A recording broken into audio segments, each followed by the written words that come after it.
When you're a designer, you really have to be thinking objectively about the whole problem. If you come at it in a subjective perspective, you're really only going to be solving for yourself, which is good for you and bad for the rest of your potential audience or users, right? So the more objective you're able to be, the better your solution is going to be when it hits the real world, because you're only one use case and you're designing for potentially millions of people. So you definitely have to be able to remove yourself a little bit from the problem and see it a lot clearer as like a think bigger aspect. If you're a hiring manager that's looking to hire designers and you're trying to make sure you're inclusive and have a broad range of perspectives to help solve a problem, because the reality is the more diverse your team is, the stronger it's going to be. That means you as a hiring manager has to do a little bit of work to make sure you're getting the right people.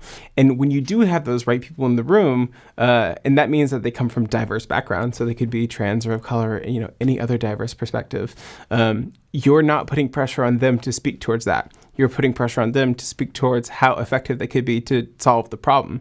So it's not necessarily on people who come from different backgrounds to inform you on what it's like to work with a trans person or any other person of different backgrounds, but it's really on you to do that legwork, because the reality is you're the one missing out on the talent from these people who will make your product a lot better and meet your success metrics.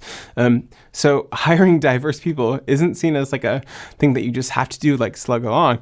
It's actually supposed to be seen and should be seen as a way to make sure that the right people are building the right products, so you end up having a much stronger product at the end.